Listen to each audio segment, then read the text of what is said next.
Umumnya konstruksi generator DC itu terdiri dari ya beberapa bagian. Nah, di sini ada komutatornya ini ya. Yang paling penting sebenarnya adalah nanti ada rotor dan stator, itu penting ya. Stator di sini dan rotor. Yang berikutnya nanti ada apa? Ada komutator yang tadi fungsinya untuk menyearahkan bersamaan nanti dengan brush atau sikat. Nah, di dalamnya nanti ada jangkar ya, ada terminal, ada penguat eksitasi ya, ada penggerak mula yang tidak kalah pentingnya nanti di sini untuk menggerakkan rotor supaya nanti dia akan ada gerakan atau putaran. Sehingga nanti menurut hukum Faraday apabila ada penghantar ya, ada penghantar, ada magnet di situ diputar, maka pada terminal generator akan menghasilkan tegangan listrik. Nah, ini prinsipnya. Yang berikutnya ada komponen yang namanya regulator tegangan, tujuannya supaya tegangan keluaran itu stabil. Karena kalau tidak stabil nanti bisa merusak peralatan. Yang berikutnya nanti ada peralatan proteksi, ada starter untuk eksitasi, ada penyearah, ya penyearah bisa pakai manual, mekanik bisa pakai elektrik. Kalau mekanik tadi pakai komutator dan sikat. Kalau elektrik nanti bisa pakai dioda. Itu nanti berarti kita bicara tentang brush dan brushless generator DC. Yang berikutnya nanti ada bearing, ada generator chassis ya atau yoke atau frame. Nah, ini kalau kita lihat ya konstruksi dari generator DC ya yang paling penting itu adalah komponen stator dan rotor. Stator itu adalah rangka, terdiri dari rangka motor, belitan stator, sikat arang, bearing, dan terminal box. Sedangkan rotornya terdiri dari komutator, belitan rotor, kipas rotor, dan poros rotor. Nah, ini kita bisa lihat yang untuk rotornya di sini. Nanti kita lihat ya, konstruksi atau komponen dari generator DC satu persatu. Nah, ini kalau kita belah ya, kalau kita belah ya, generator DC itu isinya apa aja, ini kita bisa lihat. Yang paling penting itu di generator itu adalah yang pertama itu ada armatur konduktor.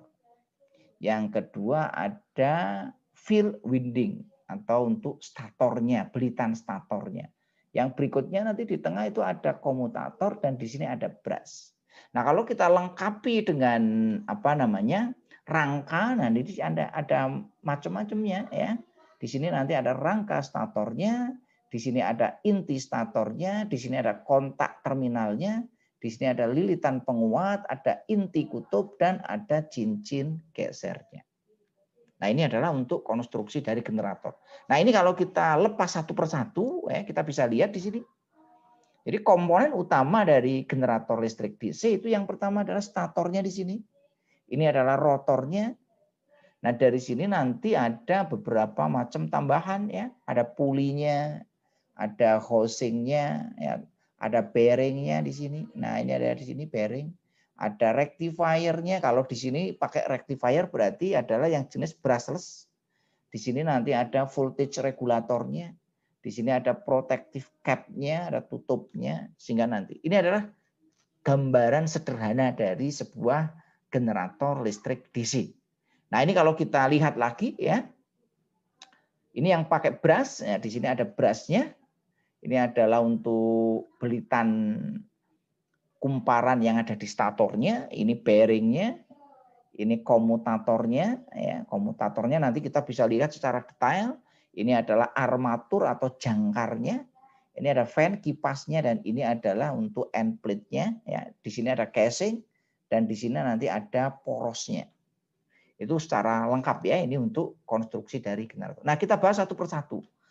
Komponen yang pertama itu apa? Yang pertama itu adalah gandar. Ini bahasa Indonesia. Gandar itu apa? Frame, casing, atau yoke. Nah, ini gambarannya seperti ini. Macamnya banyak ya untuk frame ya, gandar ya tergantung nanti dengan ukuran frame-nya. Nanti bisa dilihat di nameplate-nya. Frame-nya ukuran berapa, ini tergantung dari kapasitasnya. Nah, fungsinya sebagai apa? Tempat mengalirnya GGM yang dihasilkan oleh kutub magnet. Yang kedua adalah untuk melindungi dan meletakkan komponen-komponen. Komponen-komponen tadi itu harus dilindungi dan diletakkan. Lah, letaknya di mana di frame ini?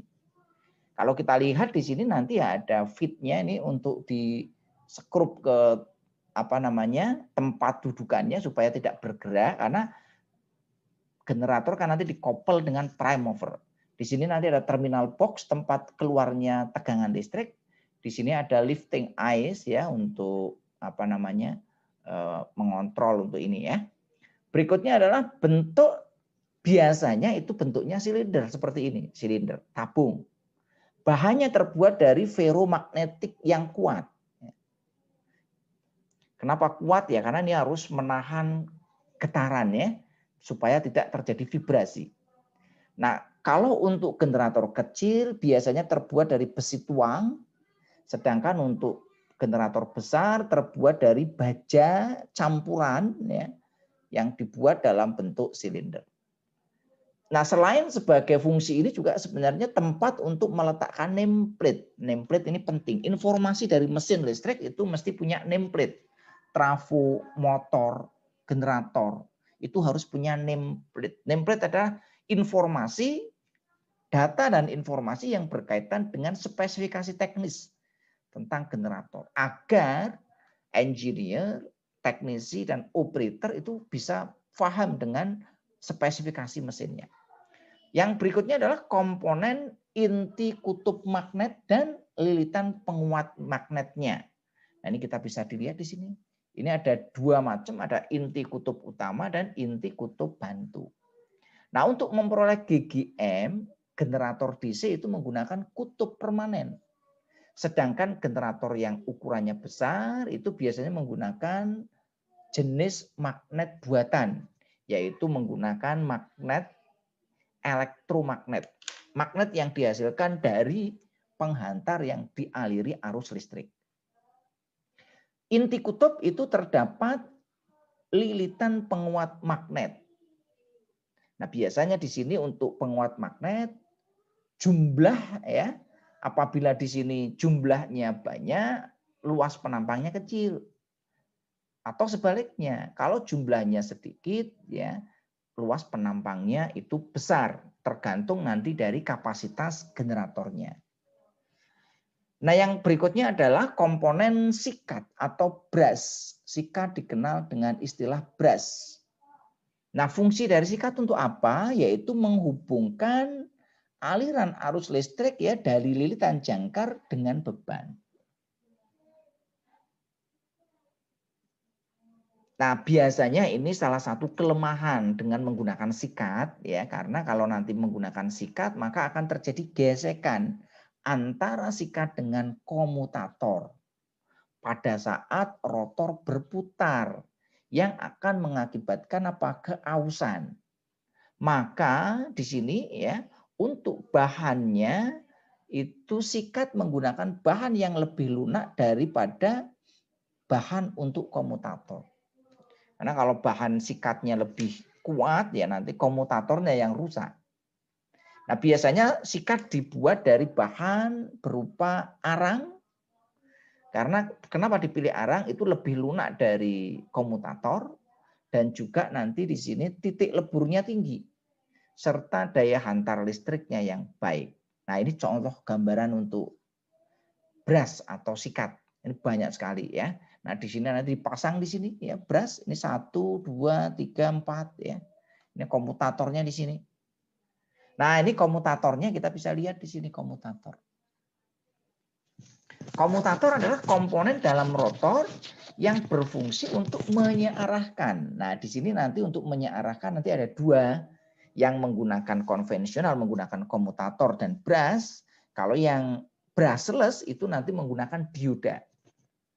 Nah, nanti untuk membahas dioda kemarin sudah saya jelaskan di video kuliah tentang motor listrik.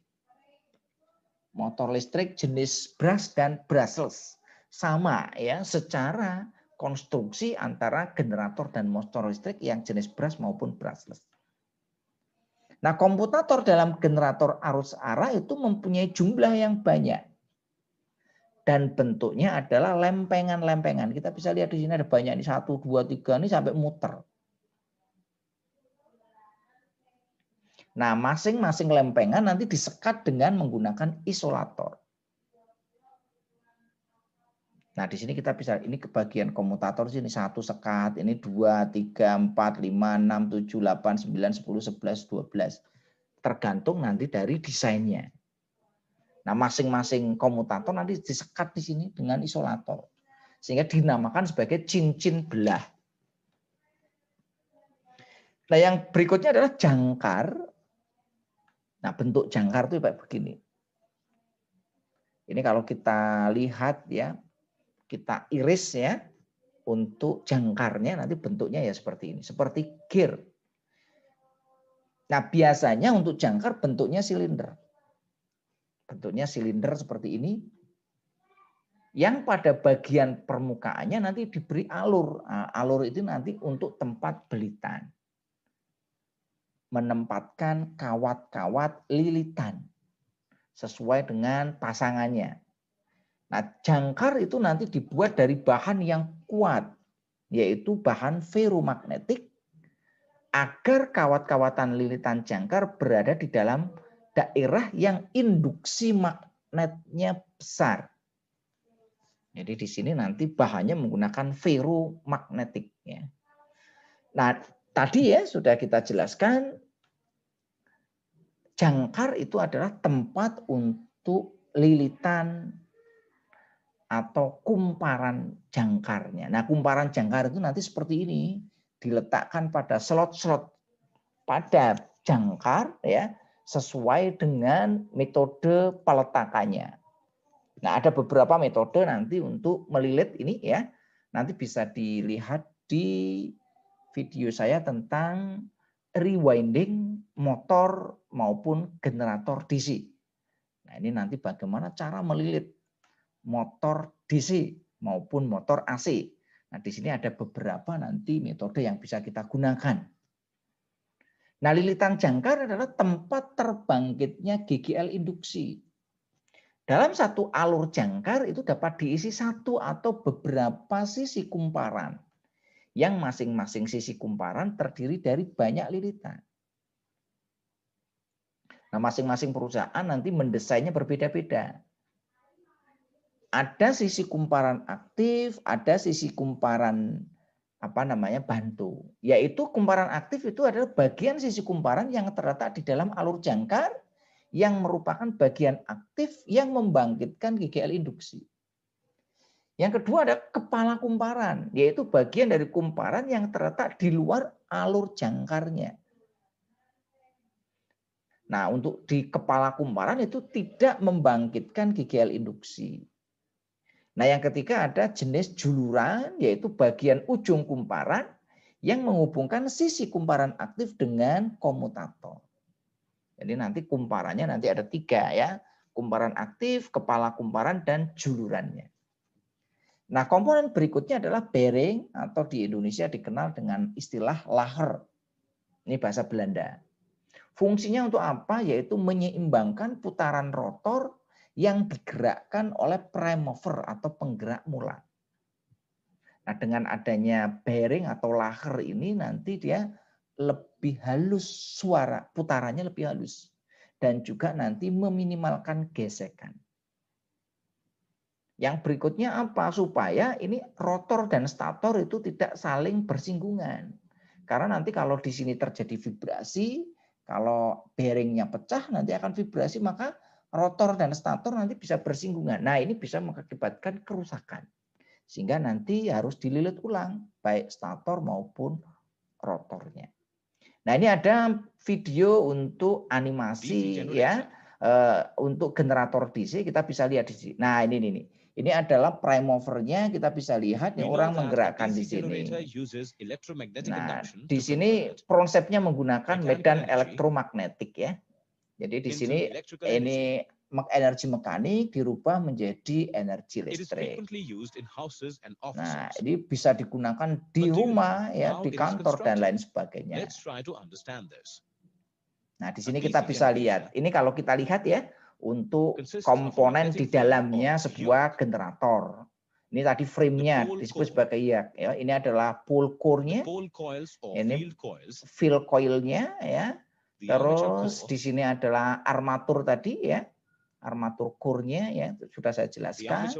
Terus di sini adalah ada belitan armaturnya, ada komutatornya, berikutnya ada sikat atau brush ya. Terus ada bearings ya.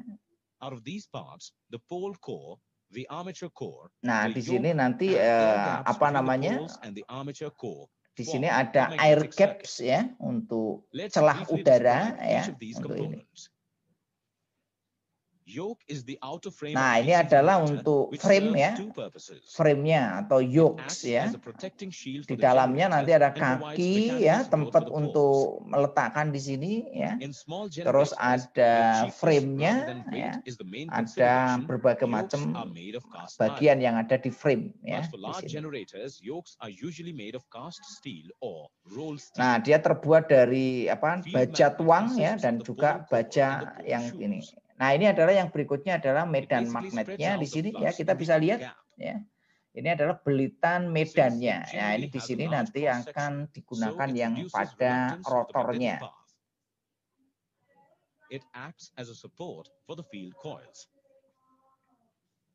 Nah, berikutnya adalah nanti ada pole coil-nya ya. Ini adalah belitan yang ada di inti ya. Di sini nanti ada coil yang nanti dililitkan pada inti. Nah, di sini nanti akan diletakkan di situ. When current is passed through these coils, the poles get electromagnetized and produce the necessary flux that is cut by revolving the armature conductors.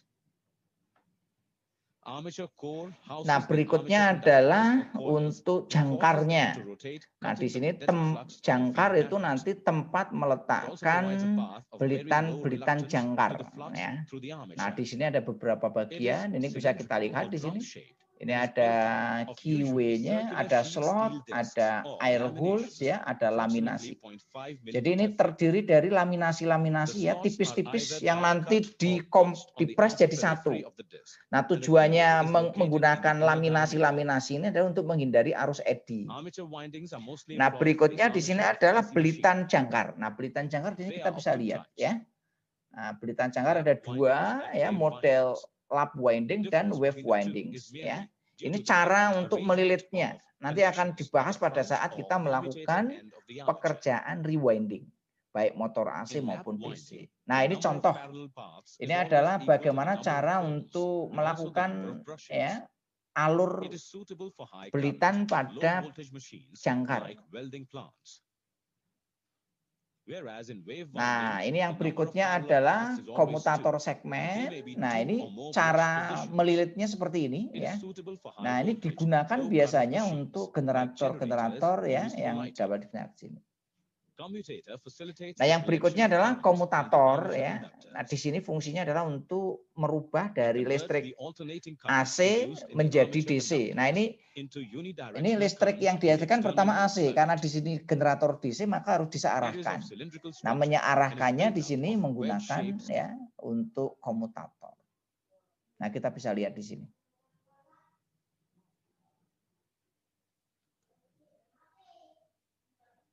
Segments of high conductivity, hard drawn or drop forced copper. The segments are insulated from each other by thin layers of mica. Nah, ini masing-masing bagian itu karena komutator jumlahnya cukup banyak dibuat dengan mekanisme itu dan ini. Nah, ini untuk sikat. Untuk sikat ya. Di apa namanya ini terbuat dari grafit atau arang ya. Nah, bentuknya adalah kotak ya.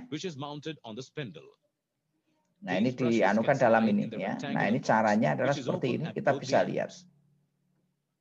A flexible copper pigtail mounted at the top of the brush conveys current from the brushes to the holder.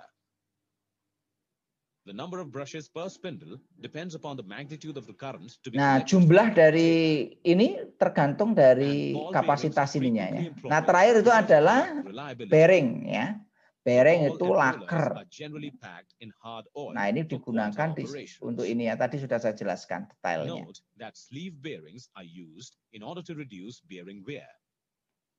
Basically, the schematic diagram of a DC generator is as shown. Nah, kita bisa lihat ini adalah secara umum tentang skematiknya ya. Skematik dari